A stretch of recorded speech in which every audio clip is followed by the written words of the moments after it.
Hey, it's Juck. At number one, the most beautiful uniform in all of sport. If they brought back the gray stripes, this thing is so far out in front of everybody, you can't touch it. We are not bemoaning the noon kickoff. We are now owning it. It's a badge of honor. We're the lunatic fringe that defines our coach's legacy when it comes to this game. They don't get to define that outside the family. We're cut from a different cloth for Ohioans. Do I want Michigan to beat Oklahoma? No way in hell. I don't know what world I'm living in. This is insane to me. And if you saw my outburst, I apologize. It's showtime now. It is showtime, and welcome into Juck on Bucks. Appreciate you so much for joining me. Appreciate all of you who joined me for the live stream today, as we were live streaming as we do for every Ohio State game, and a big turnout to watch the Buckeyes play the Nits. Huge game at Ohio Stadium today. Huge recruiting day at Ohio Stadium. There were just a ton of big-time visitors, and of course, we'll get into a lot of those visits and how things went later on this week. One family that was in town, Brock Boyd and family and the Carroll Dragons, and we will track Brock Boyd and his dad. His dad's a coach on Carroll as they go for the state championship. They lost last year in the state championship. Texas 6A football, the highest division. Brock was the Texas Player of the Week in all of Texas, and 3-star, right? It amazes me. Anyway, the dude's a total stud. It takes 6 games to win the national championship, the state championship in Texas.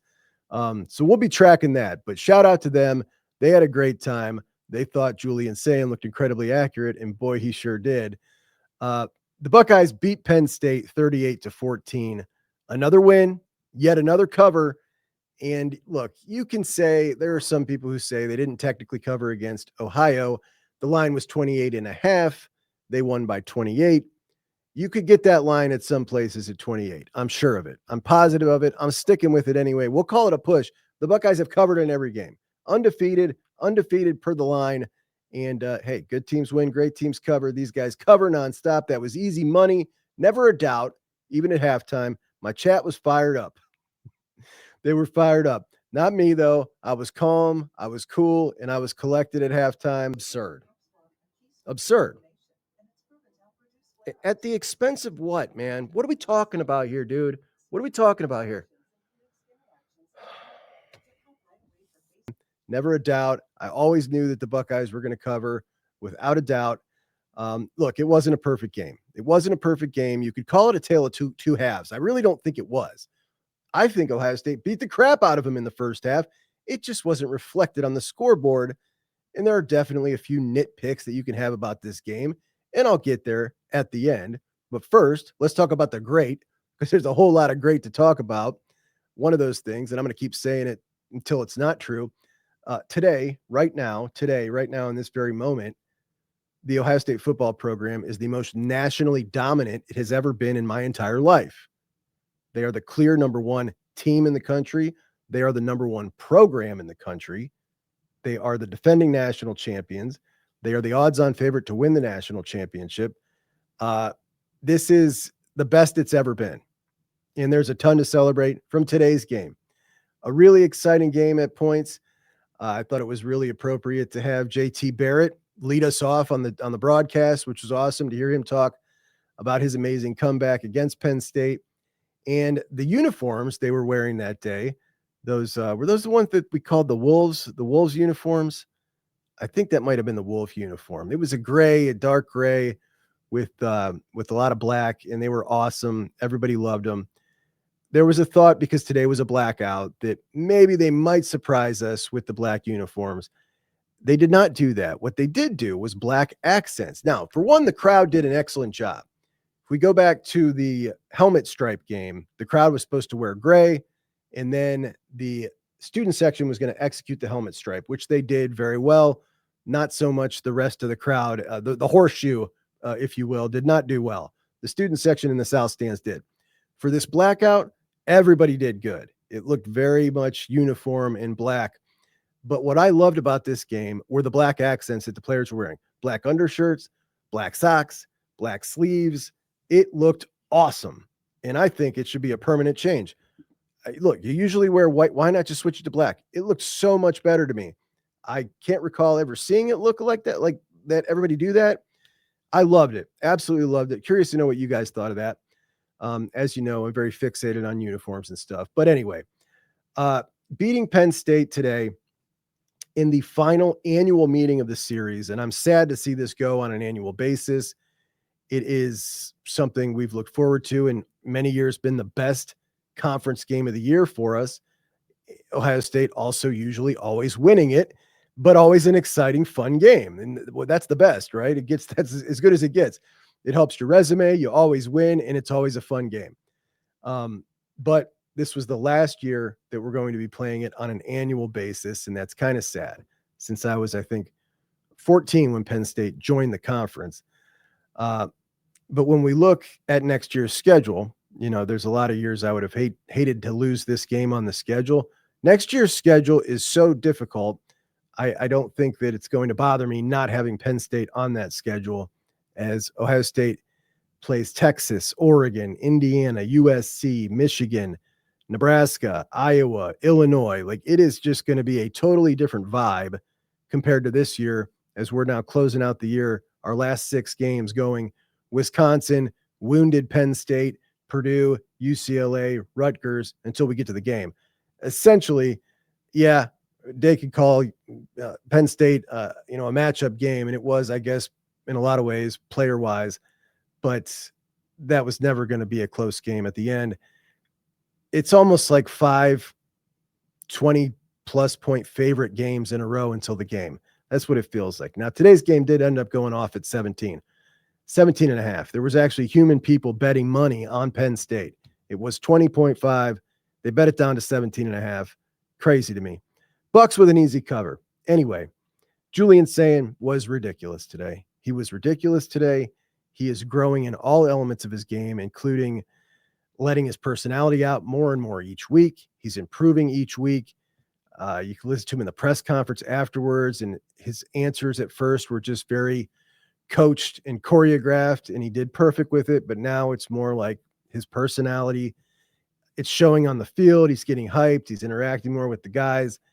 And he was just sensational. And it is crazy when you look at the other guy on the field and what he does. Like, he throws an incomplete pass, and it's like, gosh, that was nowhere near that open receiver. And it's just a normal quarterback on the other side, usually just a normal quarterback. He could even be playing good, but by comparison to Julian, he looks really shoddy. He's really spotty. Everybody does.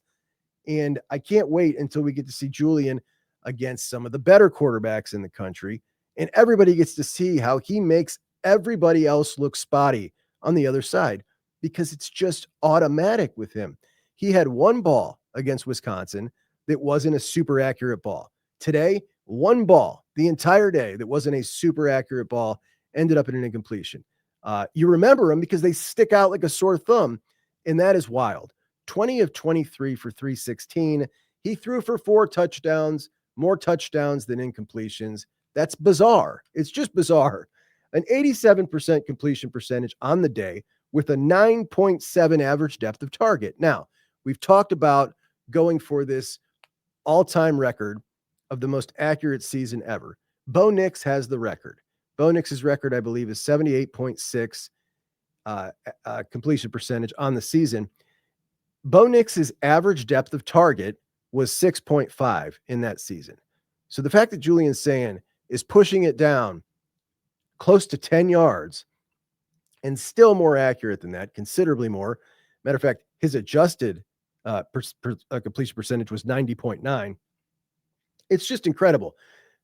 The gift that he has, I don't care how good of a quarterback you are, how long you've been practicing, he has a special gift. It's almost savantish. It's just different. And I can't wait till we get to see some real, big name quarterbacks get a good look at him and start listening to them talk about him, because it's just so different, man. It's so different, and it's so fun to watch. He fitted in small windows, turned his guys around when he needed to, back shoulder. The long balls were beautiful. The one to Carnell, a little bit short. And this is where Carnell Tate, who came into this season as a potential first rounder, has improved so much, man. He's improved really in every aspect of his game, but the contested catches, he's like 11 of 12 this year now uncontested catches. It is unbelievable. Strong hands. He's like a rubber band man. I just love it, man. I just love watching him play. 13.7 average completion, average yards per completion. Ryan Day said he thought Julian's best play of the day might have been his third down scramble, and I think I agree with him. He evaded one guy here, then one guy here, and then he gets away from a third guy to hustle and run 5 yards past the first down. Ryan Day said he could have got the ball covered up with two hands. He didn't like that. But the uncanny feel that Sayin has for pressure in the pocket, very similar to Will Howard. Will Howard, this was one of his best strengths, the ability to kind of just feel and maneuver in the pocket. Julian has it too. We're pretty spoiled here with these last two guys back to back. But Julian, with the eyes down the field, can make things happen. He throws so good on the run, but it was really nice to see him be able to scramble and to put that on film. Let them see that he can do that. That's nothing but a positive to let everybody see that. Now, Nick Saban said something that irritated me today. Nick Saban on the whatever telecast said that the coach at Alabama, he was at Alabama, and the coach at Alabama kept him on the scout team all last year or all year. That coach was a dumb bleep. And that's not true at all. That's not true one bit. I don't know why he said that. I mean, it's a little bit self-deprecating, and I get it's supposed to be funny, but I don't want people thinking that he was at Alabama for a year. He enrolled early, and he was at Alabama for bowl prep for the Rose Bowl, and that was it. That was it. Wasn't there for a year. So that kind of irked me. Like, just when we start to not hear anymore, Caleb Downs, the Alabama transfer. Like, I was so sick of hearing that. I don't think we've heard it much this year. You guys can let me know if I'm wrong. I might be, actually. I'm watching the game like while I'm streaming, so the volume isn't up. It's just a little bit, so I can hear a little, but I haven't heard it much. But NFL throws all over the field for Mr. Sayin, which included the long balls to Jeremiah, to Carnell. I think there were 16 balls over 15 yards completed today. And we'll talk about the Heisman race at the end of the show. Carnell, 5 receptions for 124 and a touchdown with a long of 57. JJ, 6 for 123 and 2 touchdowns with a long of 57. 57, the magic number on the day. Jeremiah's Tiger Bounce touchdown was insane. The ball gets tipped, and it's like, okay, that ball could go anywhere. Oftentimes you see an interception off a ball like that, and Jeremiah turns it into a spectacular one-handed catch that had me just absolutely lose it. Here we go. First and goal, a tip ball. Oh my gosh. Oh my gosh. And when you are that good, I call it the Tiger Bounce, man. Tiger in his prime was so good that even his erratic shots, he would get just a crazy bounce and boom, he's got a sweet lie and an angle. It's like, it was just uncanny when you're that good, like Julian Sayin, like Jeremiah Smith, man. Good things just happen, and it was awesome. Bennett Christian also catches a touchdown ball from Julian. So good for Bennett. Bennett's a good dude. And we saw Brandon Innes involved a little bit in the passing game. Looks like they tried to get him involved. 4 receptions, 41 yards, and BI looked pretty good doing it. Max Clare just 1 for 6, but I think he would have scored a touchdown on a touchdown pass had he not gotten held around his hips. But all in all, the passing game was just absolutely elite. It looks effortless. It looks automatic. When the long ball isn't there, they'll nickel and dime you to death. I love seeing Julian throw up the seam today. I think that's the last spot that we need to see more work, up the seams, in the middle of the field, work in the middle of the field. But every week, it's just better and better from him. The offensive line pass protection was pretty good. Phil Daniels and Austin Saraveld both gave up 2 pressures. Last week against Wisconsin, Austin gave up 2 pressures. Phil gave up 6, which was really bad. So a little better for him. Luke gave up 1 pressure. Hinsman gave up 3 from center. That's not great. But they obviously went against the toughest defensive line since Texas. So, it's to be expected. They're going to give up some. What matters is Julian was sensational and got away from it, didn't take a sack. So I had some people in the chat talking about the pass pro being lousy. when you look at the competition, when you look at Texas A&M, when you look at Alabama, their pass pro not as good as Ohio State's been at all. So I was pretty happy with the performance from a pass blocking standpoint. The run blocking left a bit to be desired, man. Second week in a row. And we talked about heading into the Wisconsin game. Would we finally see an end to the excessive 13 and 14 personnel? All the heavy sets. Ryan Day had talked in his press conference before that game. We need to recognize some things that we're doing. We need to work harder at. Some things just aren't going to work. And it seemed like, all right, we're going to abandon this constant heavy set tight ends nonstop, 13, 14 personnel. And they come out in Wisconsin. They don't have it. The offense looks crisp. The passing game looks crisp. It looks great, except the offensive line happens to have its worst game. And, my thought was, geez, I hope that wasn't correlated. You lose the tight ends, and now the offensive line has their worst game. Well, this game by the offensive line, again, not really like a bounce back performance, but also a difficult opponent. So still not sure, but we didn't see a ton of the 13 and 14 personnel again, which I like. I think that just holds the offense back. At any rate, the line wasn't great run blocking. It was really tough sledding. And we'll get to some of the statistics with the line here in a bit. But I want to go to Tegra for one. Tegra was a big discussion of the week. Obviously, we were all wondering, was Tegra going to start? Was Padilla potentially going to start? And then Ryan Day in his Tuesday and Wednesday conference hit on that.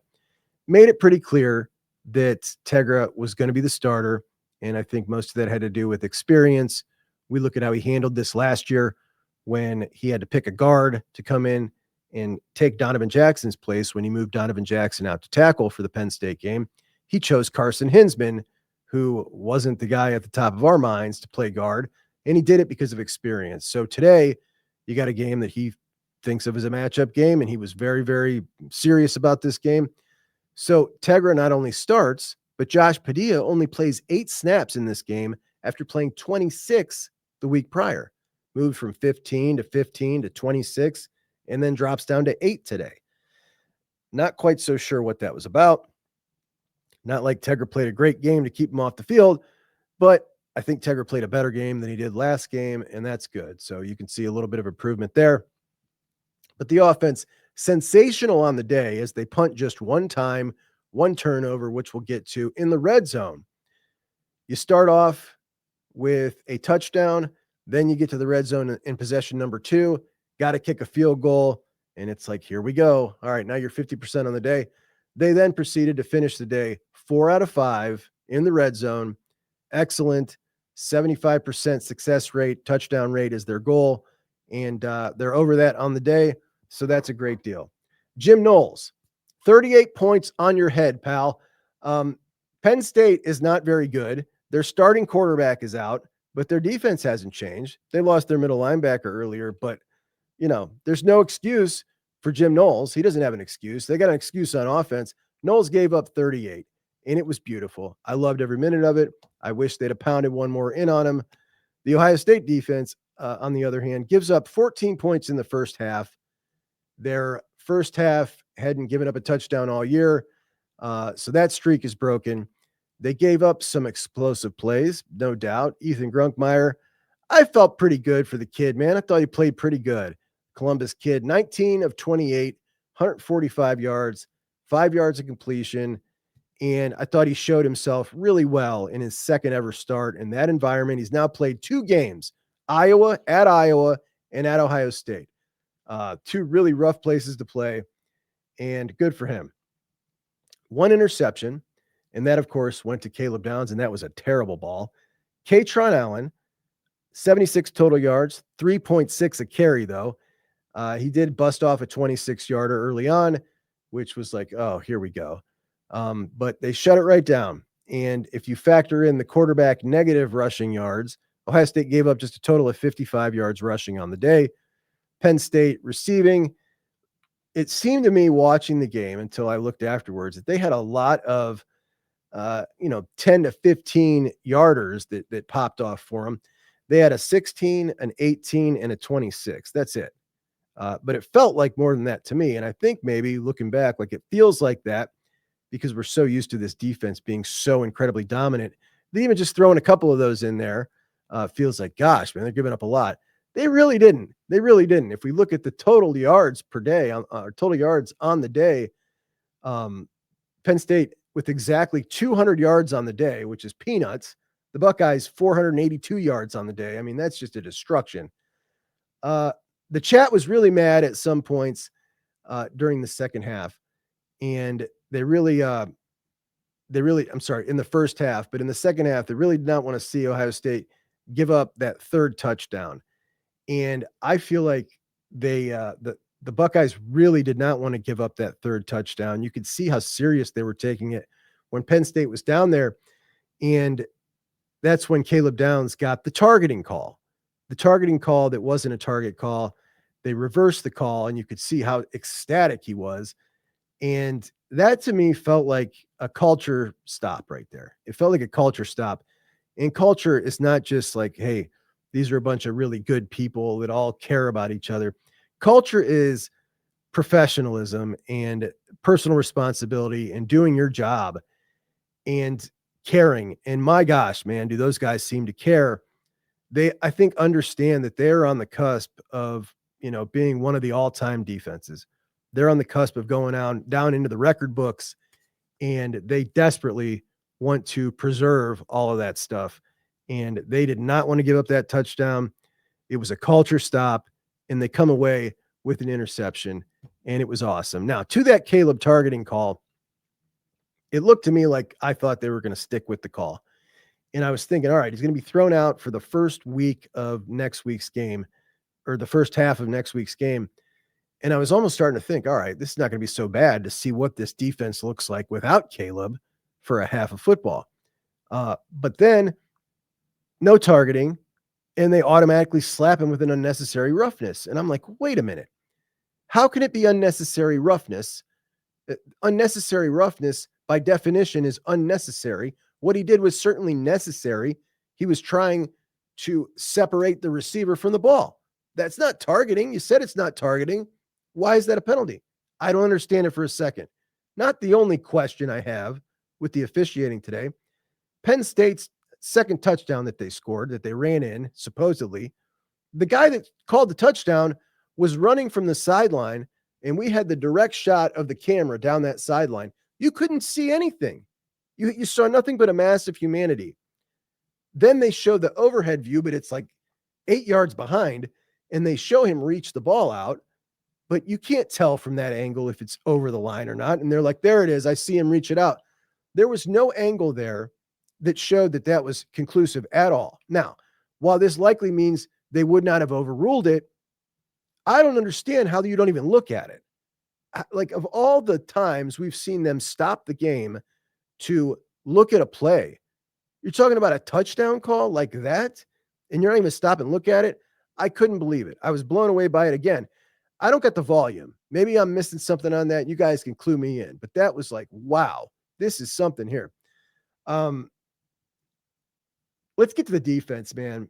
The defense, when you talk about A8 and you talk about Jeremiah, it's almost in the territory where it's boring to talk about them because we understand how ridiculous they both are, that it's almost like, yeah, all right, let's move on to what's next. Jeremiah, Arvell, they were fantastic. They're aliens. We get it. But Arvell was ridiculous again today. It's so fun to watch him play, man. 12 tackles, 1 sack, 2.5 tackles for loss. When that 1 sack that he had, I was watching, I was like, look at this. It might be, you might want to block that guy, as it looked to me like he just totally came in unblocked, except on replay, that wasn't the plan. The tackle tried to block him. Arvell was just so fast that he was able to go and bend around him while running, and the guy barely got a hand on him. It's just stupid, man. It's stupid. But our Juck'Eye of the week, the first time he's ever won the Juck'Eye of the week, because we just started the award today, KJ, Kenyatta Jackson, baby, number 97. What a day. 4 tackles, 2 sacks, 2.5 tackles for loss, 1 batted ball, 3 hurries, How is that for a stat line, man? Now, remember 2 weeks ago, 2 weeks ago, Kenyatta, Wednesday press conference, was sitting there talking to Tony, my man Tony over at Buckeye Huddle. And Tony asked him something. Kenyatta was like, I asked Coach Patricia, I don't really want to be a cage all the time. I mean, I'll do it. I'll do whatever's best for the team, if that's what it takes to win. But I'd like to be able to show some things. And Tony asked him, like what? And he said, like my pass rush moves. So his answer was Patricia told him, all right, he'd let him loose. I think that this is what we got to look forward to when Kenyatta is being let loose. Kenyatta looks like the guy that we all thought he would be at some point in his career. That's what he looked like today. And we saw him a couple flashes like this last postseason of, yeah, all right, he's got it in him. Are we now seeing him just like, this is what he is when you let him go? Because it's nasty, man. It's nasty. And it reminds me of 2023 towards the end of the year. Could this be when Jack started coming around and really just hitting his stride at the end of that season? It would be pretty amazing. But Juck Eye of the Week, Kenyatta Jackson, really happy for him. Caden McDonald's dominance continues. His elevation of his game continues. 42 snaps for the big fella, which is a ton for a guy that size. This guy had 8 tackles, man. 8 tackles from the one tech. Do you realize how nuts that is? That is just nuts. In playing 42 snaps, which again, this was what we were worried about him. Can this guy continue to bring it at his size? Sure did. The game didn't fall off at all. Now, baby Huey, babe, listen, 96 is a dude now. This is the guy coming into this offseason. Like everybody thought the interior with Caden McDonald and baby Huey was going to be absolutely unstoppable. And we get here to this season. Edric has an injury, and then he finally gets to play coming off that injury, and people are blaming this injury. And I don't think it was the injury. Loses his starting spot after the second game of the season. And then even in spot duty here and there against Ohio, gosh, it was a horrible game. He was getting blown 6 yards off his spot. It was just like, how is this the guy that we thought was going to be the dude? And it just felt to me like it was confidence. It felt like this guy's confidence is shot because he's too physically gifted to just be getting whooped like this against MAC linemen. And now we've seen 3 games in a row that he has played. He hasn't played 3 in a row, but 3 in a row that he has played where he has looked consistently better and better until what we just saw was the best game of his career with 3 tackles, a sack in 20 snaps. He was fired up. And I think what we're seeing now is the confidence build. And it's at the perfect time. He is going to be the guy that we always thought he was going to be at some point. He is. I'm convinced of that now. I am. And so happy for him too. Because we're just talking about like dudes, like, man, that guy, everybody loves that guy. Biggest personality, biggest smile, always in a good mood. Everybody loves him. An easy dude to root for. That's for sure. Got to watch the All 22 and see if there's any negatives, because sometimes when he has a negative, man, it is so bad. And it's like, yeah, that's just inexperience. But nonetheless, we're seeing major improvement from him. And for a guy that lost his job, let's go to the guy he lost his job to, Ty Malone, who has consistently the last 4 or 5 games played better and better and better. And Ty Malone also with a good game today, 35 snaps, 3 tackles. So another very good game by Ty. Willie Smith Jr., 17 snaps for 53 on the day. A terrible holding call on him that was not called, a no-call holding call. He would have blown a play up if he was called for that. Other than that, he had a tackle. He played a good game. He constantly flashes when he's out there, and I still think that he has, performed good enough to be the number 2 interior defensive lineman after Caden McDonald on the year. So good for him. Ziggy Grady got in for 2 snaps. Atkinson played 14. I think this is maybe an experience deal here, but my hope is that we are going to see more Ziggy Grady, less Bo Atkinson as we move on to the rest of the back half of this season. Ziggy Grady is clearly the future at that role. Clearly the guy who is going to be the favorite to start over a Bo Atkinson. I sure hope so anyway, heading into the year. I'd sure like to see him get more run, but you know, Atkinson's experienced. I get it. Ziggy's just a better football player already, and I hope that he gets more run here. But great stuff from the defense. And of course, we've got some nitpicks, and I have a couple nitpicks, and I'm going to nitpick now, but I always like to put things into perspective before I nitpick. This is the absolute definition of first world problems, right? This is the best team in the country. The team I think is going to win the national championship, but the standard at Ohio State is Ohio State versus itself, and the bar is perfection. So that's what Ryan Day always says. That's how he judges the team, not by the opponent. And that's how I judge him too.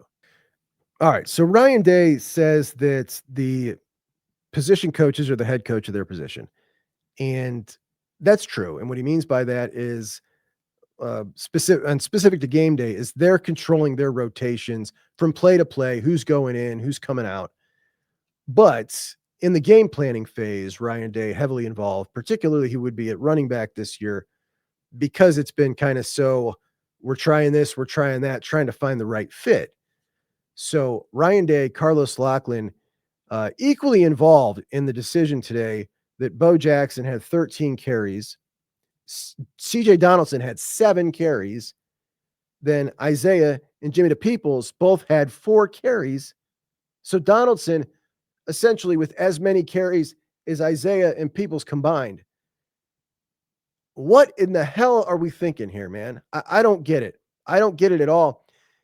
And we can go back to the fumble by Donaldson, which, by the way, the fumble by Donaldson, everybody told me the first and second game of the year when I was saying this guy, Bo Jackson, needs to be playing over this guy. You can't play a rookie who's going to fumble. That rookie, that freshman, he hasn't fumbled at all this year. That Grambling ball that got stripped from him that went out of bounds, that's not a fumble. Didn't go to the other team. Donaldson, the senior, fumbling. Furthermore, it was 1st and 10 in a 2-minute drill. Number one, why are you running 1st and 10 in a 2-minute drill with your short yardage back? What is the purpose here? I mean, if you brought him in for pass pro, okay, but why are you giving him the ball? And the dude promptly gets ripped. For CJ Donaldson, did he just fumble the ball? Did he just fumble the ball?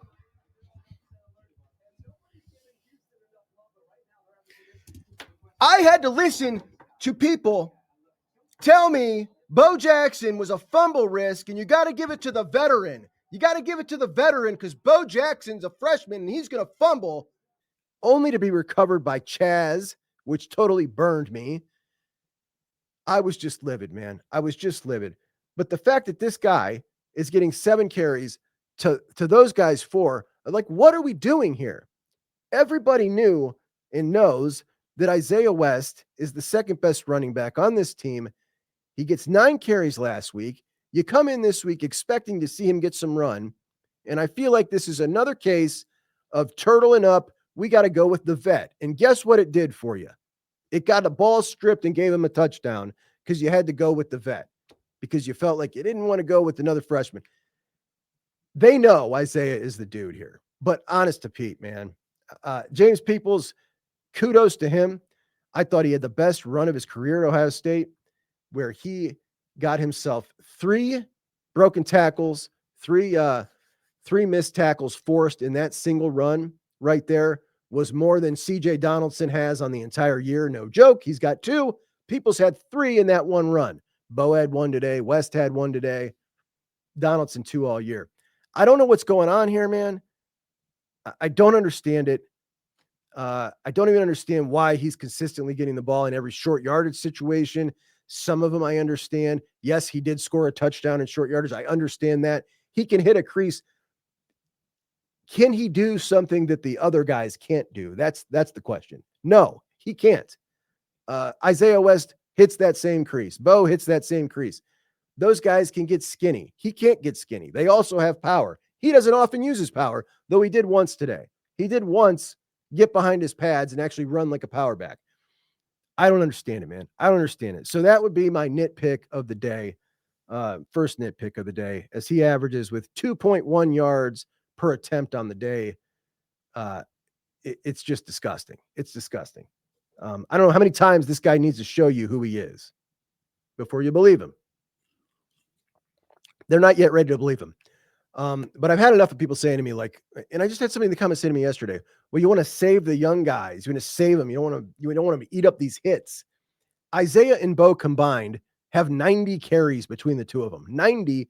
We're more than halfway through the season. That is so next to nothing, man.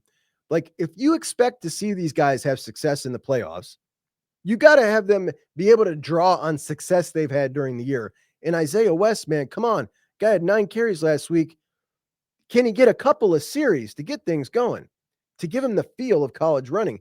He does not have it yet. He doesn't have it yet, but he can get it if you give him the ball. And in pulling these guys off on third down or every short yardage in favor of Donaldson is just mind-blowing to me. It's mind-blowing. But shout out to Jimmy. Jimmy had a great run. All right, nitpick number 2. And this is the same thing every week for me, man. If you were Penn State's coach, Terry Smith, rolling into this game, and I was to ask you, all right, coach, how do you think you can beat Ohio State?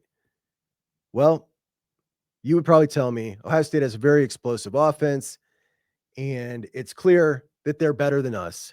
So what I'm going to try to do is hold on to the ball. I'm going to try to keep their offense off the field as much as possible. I'm going to limit the possessions, because the more opportunities I give their offense to score, the worse off I am. And that would be the proper strategy. And Terry knows that if he can get a couple of turnovers, just a couple of turnovers, by limiting their possessions, those couple of turnovers could be huge. If he lets Ohio State get 12 possessions, those couple of turnovers aren't going to mean much, because the rest of the possessions they have are going to wipe out how much they mean. In the first half of the game, Ohio State possessed the ball 2 times, and they scored both possessions, a touchdown and a field goal, and they got the ball back with 6 minutes left in the first half for their third possession. Just 6 minutes left, possession number 3. 45-yard touchdown pass to Colonel Tate. Fantastic. Penn State now has the ball with about 3:30 on the clock. And if Penn State executes a drive right there, Ohio State will have only had 3 possessions in the entire first half. 3 possessions. Now, when we were at Washington, you had 3 possessions in the first half, but that was because Brandon Inniss and his fumble. And I was so amazed by this, and Tony was amazed by this. We talked on Buckeye Huddle Primetime at 8 o'clock on a Monday about how insane it was that we saw a 3 possession half, even though there was this fumble. This would have been without the fumble. Fortunately, or unfortunately, Penn State can't run out that 3 minutes. They end up punting it back to Ohio State, who then promptly fumbles CJ Donaldson and lets them score a touchdown. So maybe it wasn't fortunately, but you nearly ended the first half with 3 possessions. 3 possessions. If this isn't doing exactly what your opponent wants you to do, I don't know what is. And we can go back to the game plan against Michigan last year. The only way these guys can possibly beat you is by doing exactly what you did. The only way you can keep a team like Penn State in a game like this, when your offense is such a mismatch against them, is by limiting your possessions intentionally and letting them hang. And when we look at this entire game, look, Ohio State was only up 17-14 going in the half. And Ryan Day talked about it.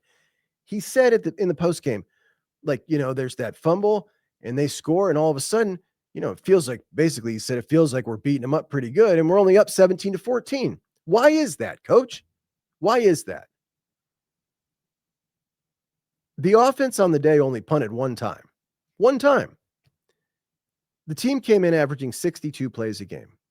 But they had 70 last week, and I'm thinking, all right, we're start seeing them run the offense at a normal pace now.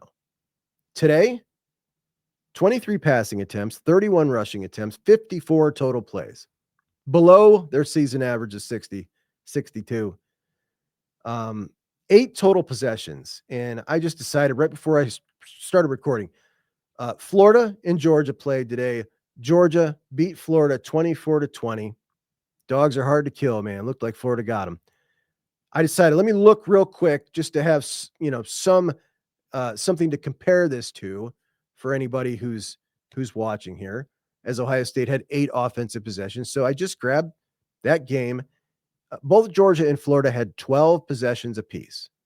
And it's not the case of these guys slinging it around the yard. Stockton had 29 pass attempts. Lagway had 24. Granted, Ohio State did have some quick strikes, and those quick strikes will take a couple of, plays off the game. But even still, you're looking at 60 or less. Penn State, in this instance, was not equipped to stay in this game the entirety of the game, in a game that Ryan Day called a matchup game. So are we to assume that he's planning on playing other matchup games like this? Because what we were told was, well, this is just a strategy to cut down on hits for the entire season so we're ready for the postseason. But in a matchup game, well, you throw all that crap out. You're playing just to win today. Then why are we playing to win today, super slow and rolling into halftime 17-14? I don't get it. I don't understand it. And you hear things like, and Ryan Days even said it, talking about the clock change rule a couple of years ago and how that's limited possessions. And you hear things in college football get repeated so often that people just accept it as fact. And the truth is, that's a bunch of gobbledygook. It's total nonsense. I'm sure you've heard it 20 times about how the clock changes a couple of years ago have limited possessions so much. Well, there are 120 to 140 plays in a football game. We'll call it an average of 130. Let's go back to 2021, before the clock changes. 136 teams in college football. Let's look at a team right in the middle. We'll say the team in position number 70 and plays a game. Right in the middle there. In 2022, the team in position number 70 ran 70 offensive plays a game. In 2023, the team in position 70 ran 68.4 offensive plays a game. In 2024, the team in position 70 ran 68.8 plays a game. And this year, the team in position 70 ran 68.3 plays a game.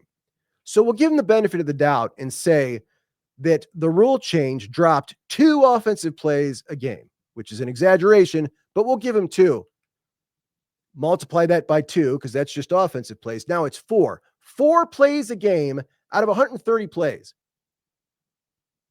That's 3% of the game. The game is 3% less plays due to those clock changes.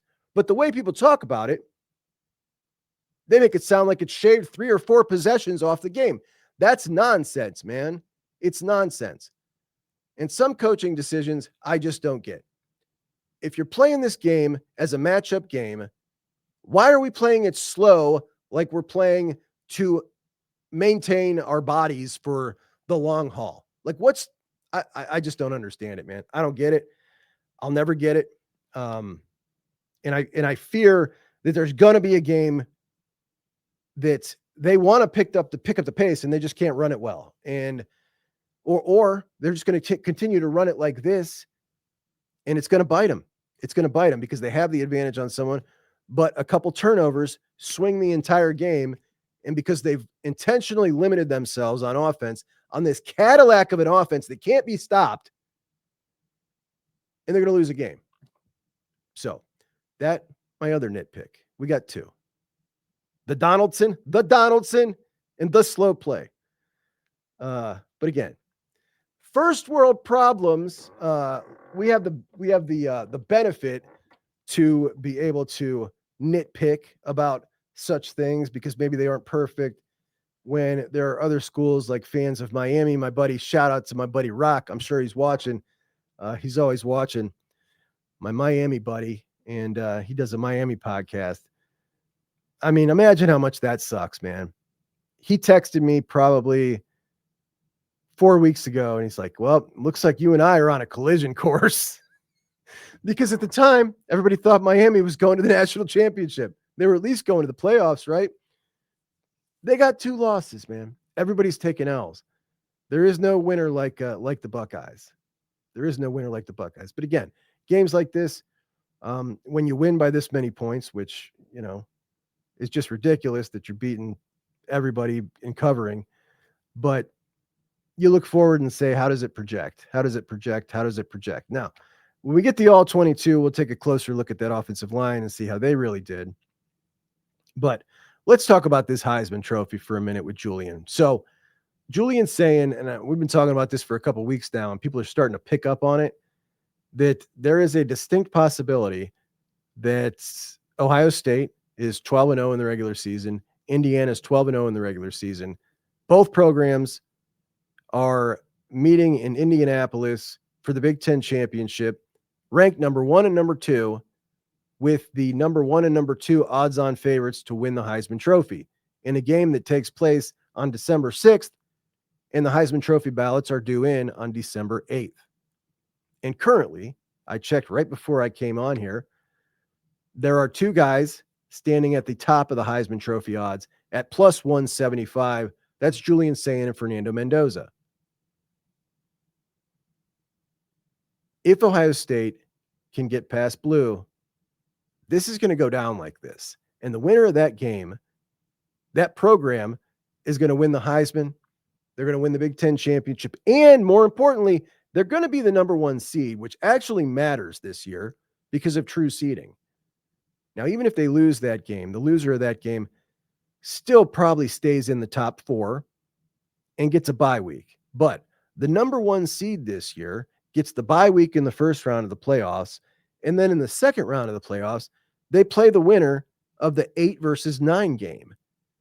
And right now, if we're looking at the standings, that would be a team like Georgia Tech or Vanderbilt, a team that can't match up with Ohio State physically, which essentially means you got a nice little run through the first 2 weeks, and you now got to win 2 games for a national championship. So the Big Ten championship game looms large. If the Buckeyes can get there, they'll have to beat Michigan and Ann Arbor to do it. I believe they will. I'm watching Ann Arbor, a game from Ann Arbor right now as we speak. Purdue hanging with the blue in the fourth quarter. It's 21-10. We've got Purdue now. It's 21-10, and Purdue's got the ball at the 5-yard line. I'm going to end this now. You guys will know how it ends, but incomplete. Embarrassing for them. Bucks are going to go route Purdue next week. Appreciate you guys. Hope you had a fantastic Saturday.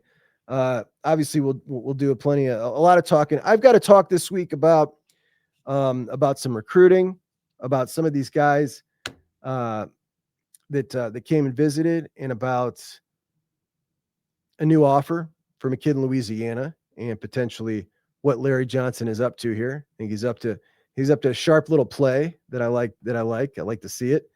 I got some film to watch on that new kid, and we'll see what can happen. And then kind of a more touchdown Purdue, kind of a more overall philosophical recruiting conversation that I want to have, that I know not everybody likes those. So I'll do that just kind of in a one-off episode. It's crazy, man. I'll do recruiting episodes, and people who don't follow recruiting will come in like, why are you wasting your time talking about this? Oh, dude, there's a lot of us who like this. You could just watch the ones that aren't about recruiting if that's what suits you good. Anyway, appreciate you guys, man. Hope you have a fantastic Sunday. Please do like the show. Please subscribe if you have not subscribed yet to Juck on Bucks. And as always, join me Monday, Wednesday, 8 p.m. Buckeye Huddle Prime Time, where we are live hanging out every Monday and Wednesday evening at 8 p.m. All right. Have a good one. Juck on Bucks out.